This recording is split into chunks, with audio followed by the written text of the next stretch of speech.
हाय HS community, स्वागत है आप सबका आपके अपने चैनल हंग्री स्पिरिट्स में। हंग्री स्पिरिट्स देख रहे सारे दर्शकों का मैं अंजू शर्मा दिल से स्वागत करती हूँ। आ गई हूँ आपके रिव्यूज लेकर, सुनाती हूँ। पहले वही निवेदन, जिन्होंने अभी तक चैनल को सब्सक्राइब नहीं किया है कर लीजिए। साथ में दोस्तों बेल आइकन दबाइएगा ताकि आपको हमारे वीडियोस के नोटिफिकेशन मिलते रहें। शुरू करते हैं अनुपमा से। नाम जी, मैं सुचि रवि अनुपमा के लिए अभी तक तो नहीं गया है ये बंकू, और आगे भी नहीं जाने देगी ये अनुपमा।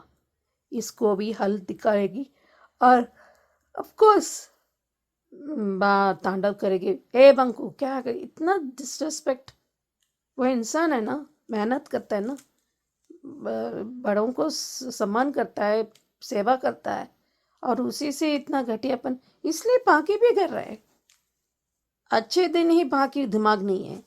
अब ऐसे करोगे तो क्या करेंगे? माँ का हमेशा यही है, अपनी उम्र का फ़ायदा उठाना ही है उसका तो। और इस उम्र के पड़ाव में आराम से रहना चाहते हैं। चाहे ये सब अनागी सिर्फ दिग्विजय अनुपमा की वजह से ये तो नहीं हो पाता। और दूसरी बात तो प्रेरणा ने देखा थोड़ा जल के आवाज़ है और धुआं ऐसे निकल आया है, वो सेफ नहीं है। मतलब एक रेस्टोरेंट के लिए और जो भी है सराउंडिंग्स के लिए और परिवर्तन के लिए कुछ भी हो, इंसान के लिए भी। तो इसलिए उसे देखा तो राही के लिए वो बुलाया था। वो सब एक सेकंड के लिए वो रुक गया अनु, क्योंकि उसको अजीब लगा कि कहाँ कब क्यों लड़ाई करना, ये सब नेगेटिव रिमाइंड हो जाएगा। लेकिन नहीं, इसलिए वो चले गए आधे घंटे में करके। अभी अनुपमा को वजह से इनका कॉन्ट्रैक्ट मिलेगा, पर द प्रॉब्लम ये है कि आगे भी इधर अनुपमा को वजह से मिला तो उसको तकलीफ होगी, प्रेम को उसको ईगो में चोट आएगी, नहीं तो उसको कॉन्ट्रैक्ट कैंसिल करना पड़ेगा, विच ही कांट अफोर्ड टू। वो खुद ही, क्योंकि वो राही ने नहीं पूछा, वो लोग देखे थे। और वसुंधरा जी को तो मुझे जब क्या ही कहूँ, उसको तो मनहूस, वो खुद ही मनहूस है, कहना नहीं चाहिए शब्द। लेकिन जो उसके वजह से उसको सक्सेसफुली डिस्पैच हो गया और उसके उसके वजह से और कॉन्ट्रैक्ट मिलने मिलने वाला है, ये कहाँ से मनहूस है? आई थिंक उसको ग्रामर डिक्शनरी में उसको शब्द अटक गया है।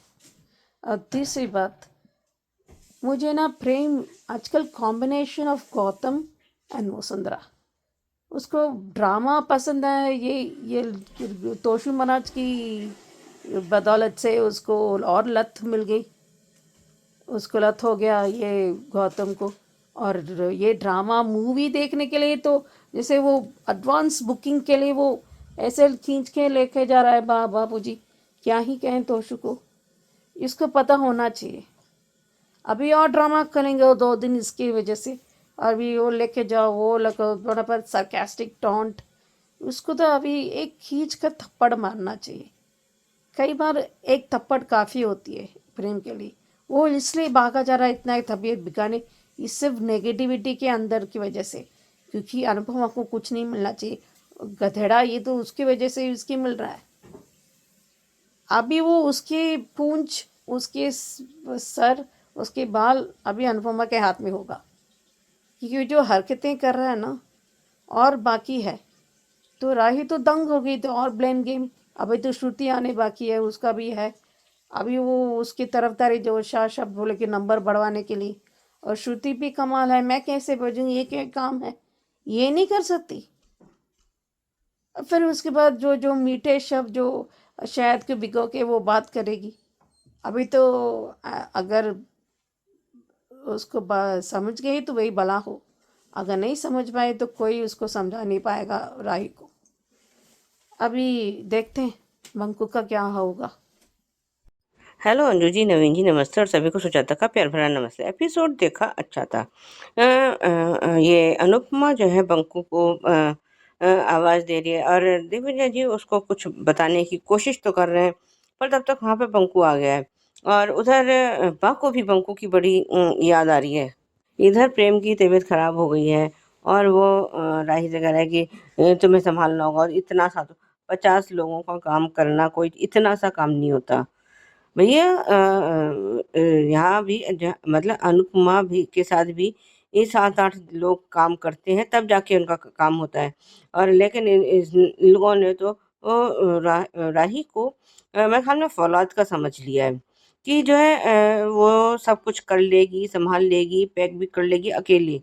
और जब उसने श्रुति से मदद मांगी है तो श्रुति ने अपना पल्ला झाड़ लिया है। वो कह रहे हैं कि मेरा काम तो बिजनेस लाना है, मैं बिजनेस ला रही हूँ, बाकी का काम तो तुम देखो। मतलब वैसे तो माँ होने का दम भरती है ये, पर क्या माएँ ऐसी होती हैं जो परेशानी में बेटी का साथ छोड़ दे? सच में श्रुति तो माँ के नाम पे कलंक है। राही कुछ मतलब शायद इनका वो एग्जॉस्ट फैन या जो भी है वो भी काम नहीं कर रहा है, जिसकी वजह से वो स्टूल पर चढ़ के वो धुएं को बाहर निकाल रही है। पर तब तक वहाँ पे ये प्रेरणा पहुंच गई और उसने सेंटर पहन करके उसको राही के कैफे का सब कुछ बता दिया है। और अभी वो गिरने वाली है स्टूल पर से, तो तब तक इन सब ने मिलकर उसको संभाल लिया है। आज जब ख्याति ने प्रेम को रोकने की कोशिश तो बहुत की है, पर वो रुका नहीं कि मैं नहीं चाहता कि मेरे कॉम्पिटिटर्स को वो कोई मतलब फ़ायदा पहुंचे या उनको हमारा ऑर्डर मिल जाए। अरे भैया वो सब तुम्हारी तरह थोड़ी ना है, घटिया, लालची या दूसरों को नीचा दिखाने वाले, दूसरों का ऑर्डर छीनने वाले तुम्हारी तरह नहीं है वो लोग। और और जब राही इधर गिरने वाली है तो उसको सबने संभाल लिया है। उधर भैया तोशु तो खैर अब बिल्कुल जो है ना इसका क्या कहते हैं प्रेम का मतलब प्रेम में और उसमें तोशु में और राही में भाई बहन का रिश्ता है ना, तो एक्चुअल में वो उसका ही साला बनता जा रहा है। भले ही बड़ा साला है पर है तो भैया वही घटियापन में। उसने खबरी जो है बनकर उसको गौतम को सारी इंफॉर्मेशन दे दी है। हालांकि राही ने मना करने की बहुत कोशिश की है, तो अनुपमा ने जिस तरह से उसको समझाया है कि तू ये बता कि तुम्हारे प्रेम की ईगो ज़्यादा इम्पोर्टेंट है और या फिर तेरी उसके प्रेम की इज्जत। अरे भैया किस इज्जत की बात कर रही हो तुम? उसकी कोई इज्जत है भी कि नहीं? जो हर जगह तुम्हारी बेइज्जती करना जानता हो, उसको तुम इज्जत की उसकी इज्जत की तुम परवाह कर ही क्यों रही हो? अब अभी सब काम ख़त्म करके अनुपमा और उसकी टीम निकलने लगे हैं, तब तक वहाँ पे ये गौतम प्रेम और उसके साथ मोटिबा के साथ वहाँ पहुँच गया। उसे तो वैसे भी तमाशा देखने का कुछ ज़्यादा ही शौक है, पर जिस दिन इसका तमाशा बन जाएगा उस दिन ये कहेगा कि तुम लोग यहाँ पे खड़े खड़े तमाशा क्या देख रहे हो? अभी से बड़ी हंसी आती है ना, एक ना एक दिन तमाशा तो इसका भी बनेगा, जुलूस तो इसका भी निकलेगा। ये अभी जो है समझ नहीं पा रहा है। प्रेम तो इन लोगों को देखते ही आउट ऑफ कंट्रोल हो गया है। सब लोग कह रहे हैं, अनुपमा भी कह रही है कि राही ने हमें नहीं बुलाया था। तब तक प्रेरणा बोली है कि इसको इनको मैंने कहा था, तो तुमने कहा ही क्यों था? ये प्रेम का डायलॉग है। तो उसने कहा कि मैंने जो है ना, तुम एक तो किसी के लिए, मेरे लिए तो बिल्कुल इम्पोर्टेंट नहीं हो, किसी के लिए नहीं हो, बल्कि दूसरी बात मैंने तुमसे अपनी दोस्ती तोड़ी है। राही से मैंने अभी अपनी दोस्ती तोड़ी नहीं है। और राही कुछ कहने की कोशिश कर रही है, वो कह भी रही है कि मैंने इनको नहीं बुलाया है, पर भैया उसके कानों में अगर जूं तक रेंग जाए तो, है ना, वो वही कहावत है कि इसके कानों पे तो जूं भी नहीं रहे। ऊपर से मोटी बहन ने अनाप शनाप बोलना शुरू कर दिया है। जब दिग्विजय जी ने इन सबको समझाने की कोशिश की है कि भाई हम जो है हम अपने आप से आए थे और हमने जो है इसमें ना तो राही दोषी है और इसके अनुपमा कोई मनहूस के नहीं है वो। तो जितनी बदतमीजी से उसने करा है ना, उसको दिग्विजय जी को जो रोका है वो तो बहुत ही घटिया था, हद से ज़्यादा घटियापन था। अब तो ये सिर्फ जो है मोटी बा का टिंकू बन के रह गया है और कुछ नहीं। अभी जितना ये नीचे गिर सकता था उससे भी ये ज़्यादा ही नीचे गिर चुका है। और अभी तो ये प्रेम का राही तो है, राही का प्रेम तो है, सॉरी, ये लेकिन अभी बहुत जल्दी मतलब ये जो है ये सिर्फ प्रेम बन के रह जाएगा और ये राही भी इससे बहुत दूर हो जाएगी, बहुत ज़्यादा दूर। तब ये पागलों की तरह अपना सिर दीवार से मारे या ये अपना सिर धुने या जो भी करे, पर ये करेगा तो यही। और क्या कह रहा है अनुपमा से कि मैं अपनी बीवी से बात कर रहा हूँ। तो आज जिस तरीके से और जिस दृढ़ता से अनुपमा ने ये कहा है कि ये तुम्हारी बीवी बनने से पहले ये मेरी बेटी थी, है और हमेशा रहेगी, जो चाहे कर लो कर लो। लेकिन जो है इसको पता नहीं किसी भी बात का कोई रत्ती भर असर ही नहीं होता। इसकी तो खैर आत्मा ही मर गई है, तो क्या ही करें। और राही को भी प्रेम का साथ देने का खामियाजा तो भुगतना पड़ेगा, क्योंकि इन लोगों की ज़बान रुकती तो है नहीं। जो अभी इसको राही को इतना भला बुरा बोल रहे हैं, तो क्या वो घर जाके ये कुछ चुप रह जाएंगे? ये वहाँ जाके इसको और जो है 10 बातें सुनाएंगे। और सबसे आगे होगा प्रेम। या वो कुछ भी कह सकता है, तुम गद्दार हो, तुम भी मेरी बीवी बनने लायक नहीं हो, या जो भी वो कुछ भी कह सकता है। उसके मुंह में अब कोई फ़िल्टर तो बचा नहीं है। और आज जो प्रीकेप दिखाया गया वो तो और भी अच्छा था। जब वो उसको कह रही कि मेरे अनुज के कैफ़े में अगर मैं उसकी बेटी के आँख में आँसू आए तो ये तो माँ तो आएगी ही आएगी। तुम जो चाहे कर लो, जो चाहे उखाड़ लो। सच में इसने तो गिरने के भी अपने सारे वो रिकॉर्ड तोड़ दिए हैं। आज के लिए भी बस इतना ही। धन्यवाद। यस सुचि जी, बिल्कुल करेक्ट कहा आपने कि जैसे मूवी की बुकिंग खत्म हो जाएगी या एडवांस बुकिंग हो रही है, वैसे ही लेकर जा रहा था तोशु बापू जी और बाघ हो कि चलो चलो मूवी खत्म हो जाएगी, चलो चलो टिकटें मिलनी बंद हो जाएंगी, वैसे वाला था।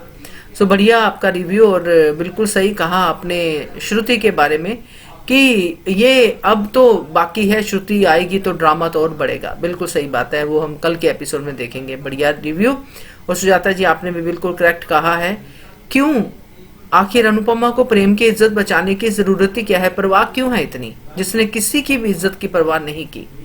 मैं भी ये कहती हूँ कि अगर एक ऑर्डर चला भी जाता तो प्रेम को थोड़ी अक्ल तो आती कम से कम। क्यों इतनी हमदर्दी? राही को बचाती और चली जाती वापस। तो ये तो सवाल तो बनता है, आपका जायज सवाल है सुजाता जी, थैंक यू सो मच। तो ये थे दोस्तों अनुपमा के रिव्यूज। अब सुनते हैं ये रिश्ता के रिव्यू। ना जी, मैं सुचि रवि, ये रिश्ता क्या कहलाता के लिए। ये दादी बुआ तो माय गॉड, ये तो डॉन 2 जैसी दिख रही है। बिशप को वो ये ऐसे ही है तो बिशप कैसे क्या होगा? तो इसलिए वो ऋषभ कुछ भी कर सकता है, इसलिए कुछ भी करेगा, वो फिर भी भाग जाएगा। और ये बच्चों को अभी पर क्यों अंधेरे में रखते हैं, ये समझ में नहीं आ रहा। उसको बताना चाहिए, क्योंकि उसने स्कूल में भी पता चलेगा। अभी उनको नौकरी, उनको वकील से बनने रहे, तो अभी केयर ऑफ गराज का ही होगा। दोनों को पढ़ाई करना है और ब्राह्मण का तबीयत भी खराब हो रहा है, तो ये बीच में उनका प्यार वाला सीन भी हो रहा है, क्योंकि उनको एनर्जी चाहिए ताकि वो आदमी। और दादी सा कौन घर चला रहा है? मुझे विश्वास नहीं है ना कि संजय बंसल चला रहा है। ये जानबूझ कर रहा है ताकि उसके इतने कुर्के से जो दूसरों के लिए गड्ढा खोदते हैं ना, वो खुद भी गिरेगा। और ये लोग बोल रहे थे जब क्यों नहीं अरमान को रोके क्यों नहीं ये लोग? संजय बंसल पर आगे वो रोकते तो ये नहीं होता। और ये दिशा अभी भी चुपचाप रह रहा है। क्या समझती है, क्या कर रही है? अपनी दूसरों के लिए गड्ढे खोद रही है तो खुद के लिए कर रही है। उसको पता है वो गलत कर रही है, फिर भी नहीं सोचती। ये क्या कर रही है दिशा? मुझे आर्यन पे में गुस्सा है। ये पौधा से लाइक दादी सा तो बहुत ही डिसअपॉइंटेड है। एक बड़ी है, एक नहीं चला पा रही। अब तो ना भी नहीं कहा ना, तो फिर रोका क्यों नहीं? पहले सच्चाई क्यों नहीं सोचते? इतने बड़े सब वकील परिवार है, क्यों नहीं सोचते? क्यों नहीं खोदते? कौन सच्चाई क्या है? क्यों नहीं फाइल एंड रिपोर्ट करते? ये मेरा सवाल है। ये मुझे सच में रहती है। मायरा मूर्ति सही कह रहे हैं कि क्यों नहीं करते? इससे वो दोनों बाहर निकाल दिए, दोनों चारों को। ऐसे में ऑप्शन ही नहीं रखा। अभी देखते हैं। हेलो अंजू जी, नवीन जी नमस्ते और सभी को सुजाता का प्यार भरा नमस्ते। ये रिश्ता के लिए एपिसोड देखा अच्छा था, पर मुझे एक बात समझ ये नहीं आ रही कि ये जो है दमयंती जी का इतना इंटरफेरेंस ये कावेरी पोद्दार इतना बर्दाश्त कर ही क्यों रही है। और घर से निकालना तक तो सही था, चलो वो भी गलत था, वो भी बहुत गलत था, चलो लेकिन फिर भी तुमने दबाव में आके उन लोगों को घर से निकाल दिया। फिर भी हम उस बात पे चलो एग्री कर लेते हैं, कोई दिक्कत नहीं है। पर अब ये जो है न्यूज़पेपर में जो ये खबर छपवा दी, वो भी संजय बंसल ने, ये तो हमें उम्मीद यही थी कि ये कांड यही करेगा। जब कावेरी पोद्दार ने संजय बंसल से सवाल जवाब किया है तो क्या कह रहा है कि आपने हाँ नहीं की थी तो आपने ना भी तो नहीं की थी। मतलब अगर ये लोग ये कहते हैं अरमान और अभीरा वगैरह ये घर वापस नहीं आते हैं तो जो है इस घर के और इस पूरे परिवार पर इन लोगों का एक छत्र राज्य होगा, राज होगा मतलब।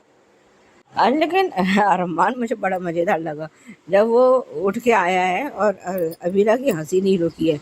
वो हैरान परेशान है कि वो ये अबीरा मुझे देख के हंस क्यों रही है। तो उसने कहा कि तुम तो शॉर्ट्स में सो रहे हो अपनी पैंट ही।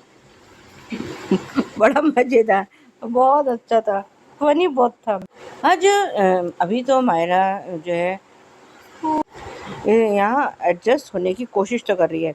वो अभीरा झाड़ू लगा रही है और उसने फ़ैन बंद कर दिया और कह रहा है कि एसी किसने ऑफ कर दिया। अभी मतलब भाई अभी एक ही रात तो हुई है, उसको यहाँ रहते रहते एडजस्ट भी हो जाएगी और उसको जो है क्या कहते हैं ये यहाँ रहने की आदत भी पड़ जाएगी। और जब इन लोगों ने कहा है कि वो पानी भर के लाना पड़ेगा तो अभी वो मुक्ति के साथ चली गई है। और वहाँ जाके उसको क्या पता भाई, उसने कभी लाइन देखी नहीं, कुछ किया नहीं। तो लेकिन आज जिस तरह से मुक्ति ने कहा कि वहाँ पर टैंकर आ गया, वो तो सबके सब अपनी बाल्टी लेके वहाँ पहुँच गई हैं औरतें। और तब तक इन लोगों ने अपनी बाल्टी लगा ली है। ओके ना, आपको लाइन नहीं दिखाई दे रही है, बहुत आज का अच्छा था। और ये दमयंती जी ने तो अरमान के आने के सारे रास्ते बंद कर रही है। इधर ये क्या कहते हैं मुक्ति और मायरा दोनों ने ये न्यूज़पेपर में जो है पढ़ लिए। अब वो बार बार पूछे जा रही हैं कि भाई क्या हुआ है। फिर और वो कह रहे हैं कि कुछ मिसअंडरस्टैंडिंग हुई है तो उसकी वजह से हम लोगों को घर छोड़। अब याद क्योंकि बच्चे इतने छोटे भी नहीं हैं कि आप उन लोगों को बहला फुसला सको। ये टीनेजर हैं और अब जो है ना बच्चों को अगर आप सब सही बात सारी बात बिल्कुल सही तरीके से और खुल के बता सकते हो, बताना मतलब तो बता सकते हो तो ज़्यादा बेटर है। और वहाँ इनका रूम लॉक करवा रहे हैं तो दिशा ने अभी भी उसके चेहरे पर अभी पछतावा दिख रहा है।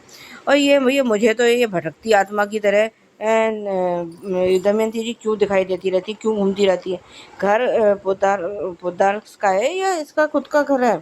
और वहाँ आके उसको समझा रही है और उसको उल्टा वो करवा रही है कि झूठ बोलो, ये करो कि वो हम जो है ना ऋषभ को जो है बचा सकते हैं, ये कर जो भी उसका डायलॉग था। अब फिर अभी उसके बहकावे में ये दिशा आ गई है।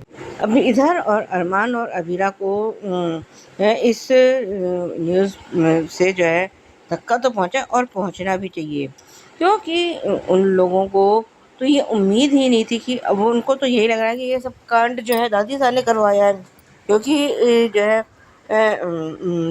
जाने का जो है फरमान भी तो इन लोगों ने नहीं दिया था ना, इन लोगों के तुम्हें घर छोड़ के जाना है। और सब के सब अब जो है ये उनके संजय बंसल के खिलाफ हो चुके हैं और सब कह रहे हैं कि जो है तुमने ये नहीं करना चाहिए था। अब जो है अरमान और अभीरा का साथ देने का कोई मतलब नहीं। तुम पीठ पीछे उनके लिए कुछ भी करो, कुछ भी बोलो, कोई फ़ायदा नहीं होता ऐसे। और ये दमयंती जी क्या कह रही है कि मैं नहीं चाहती कि वो लोग दोबारा इस घर में अपने पाँव भी रखें। तुम होती कौन हो ये तय करने वाली कि वो इस घर में पाँव रखेंगे नहीं रखेंगे, क्या करेंगे क्या नहीं करेंगे।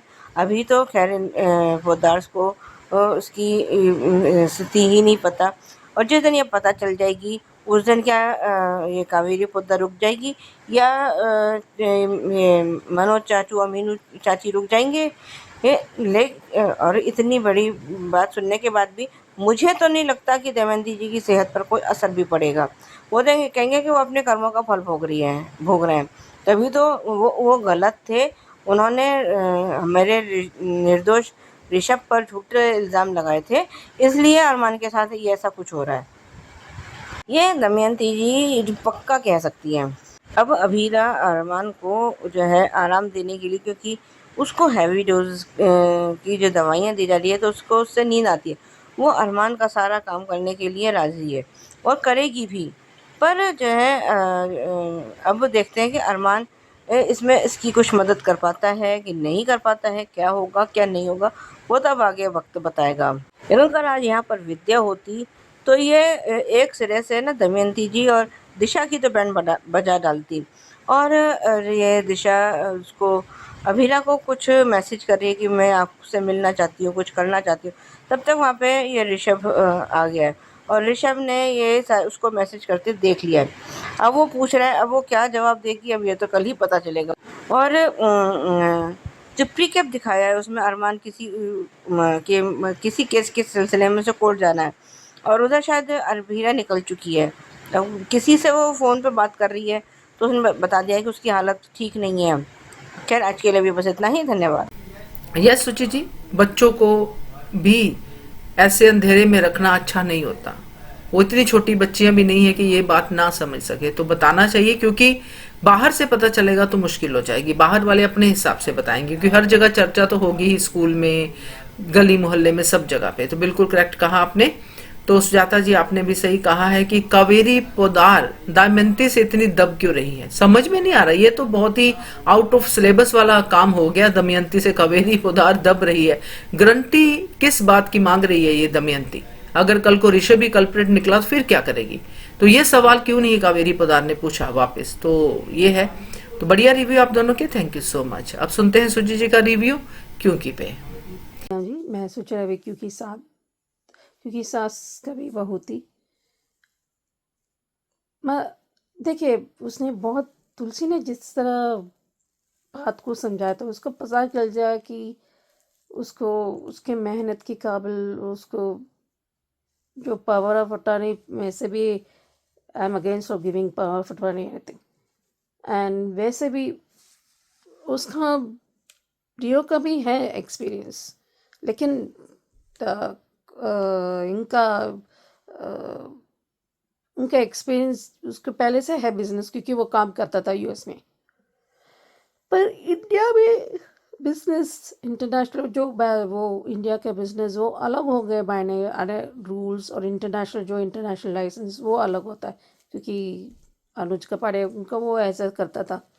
तो जिस तरह यहाँ पर है, ये का बहुत एक्सपीरियंस है, लेकिन बात का भी बहुत एक्सपीरियंस है यहाँ पर उसने किया है, क्योंकि शांति निकेतन जो हैंडलूम बिजनेस ये सब जो तुलसी ने किया, उसने जुड़ा था और उसने उसकी वजह से उसने शांति निकेतन बचाया था।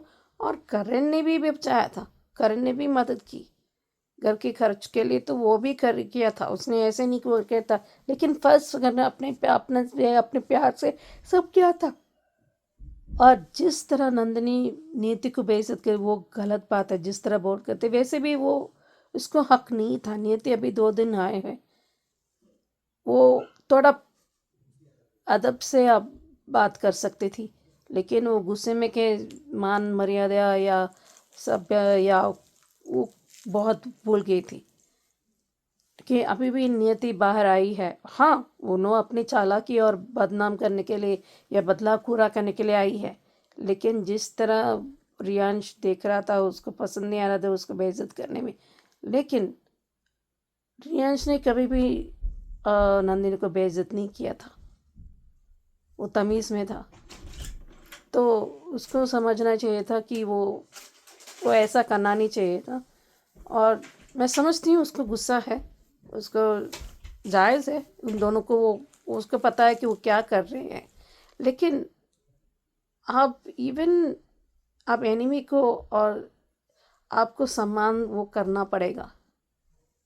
क्योंकि बहुत रूडली बात कर रही थी। और उसके पता था कि तुलसी ने वह सिर्फ एक सॉल्यूशन चाहती थी। मिहिर को बोला, वो मिहिर नहीं आ पाई, इसलिए करण को आना पड़ा। और इसमें क्या है वो सोचता है, क्योंकि तुलसी किसी के बुरे इंटेंशन नहीं करती है। और सेकंड थिंग वो अच्छी था कि जिस तरह उसने एक सेफ माहौल में पला बड़ा है, और वही उसको एक्सक्यूज़ नहीं है, लेकिन समझने की कोशिश करो कि कहाँ से आया है। लेकिन वैष्णवी कहाँ से आई है? उसको माता पिता ठीक नहीं थी, उसको शादी वो बहुत मुश्किल में थी, लेकिन वो अपने पैरों पे खड़ी है। पाथ को आगे बिजनेस लाने के लिए उसको पहले से है एक कुशन है। लेकिन वैष्णवी के लिए ऐसा नहीं था। वो अपने काम जानती है, वो अपने पैरों पे खड़ी है, खुद बनी है। और तुलसी ने मौका दिया था उसको, जैसे अपने आप को पैरों पे खड़े रहने दे मुश्किल से, और बाकी औरतों को भी करना है, वो उसने किया था। उसने बहुत किया था, सबके लिए किया था। लेकिन गुस्से में आकर बहुत हद पार कर देती है ये नंदिनी, और उसकी वजह से रिश्ते में और दरार आएंगे, क्योंकि वो सोचती है कि मुंह बंद करने के लिए। नहीं, उसको कोई चारा नहीं था। अगर मैं उसकी जगह होती तो मैं वही करने की कोशिश करती। हाँ, मैं ये करने को मैं नहीं करना चाहती, क्योंकि मैं पारवा फटानी में नहीं धोती, डेफिनेटली नहीं देती, लेकिन थोड़ा वक्त लेती। क्योंकि कई बार क्या होता है ना, उसकी वजह से उसके रियांश बीच में आ रहा है, पर ये दोनों नहीं सोच रहे हैं कि रियांश क्यों बीच में आ रहा है। उसको तो समझना आना चाहिए। वो दोनों अपने रिश्ते पर उस पर विश्वास करना चाहिए। हर रिश्ते एक विश्वास और सम्मान पे नींव पर होता है, वो करना चाहिए। अभी तो ये भी शुरू कर देगी दामिनी, बस एक के बाद कहीं से भी शुरू करना है। पहले आप और अतारी वापस ले लीजिए और किसी को मत दे दीजिए अंटल दे हैव एकता हो। और रियांश को पता होना चाहिए कि क्या कर रहा है, और बात नंदिनी को थोड़ा सब्र करना पड़ेगा। देखते हैं। यस सुचि जी, नंदिनी के गुस्से की बात आपने की है। गुस्सा तो उसका सही है, मगर गुस्से में मर्यादा भूल जाना गलत है। बिल्कुल आपने करेक्ट कहा। जिस तरह से वो तुलसी से बात कर रही है, ऐसा लग रहा है तुलसी से नहीं, पता नहीं किससे बात कर रही है। तो बिल्कुल पॉइंट आपका सही है। Thank you so much. ये थे दोस्तों आज के रिव्यूज। कैसे लगे आपको जरूर कमेंट करके बताइएगा। देखते रहिए channel Hungry Spirits. Thank you so much. Subscribe to our channel by clicking the subscribe button. Click the bell button and enjoy the latest uploads from our channel.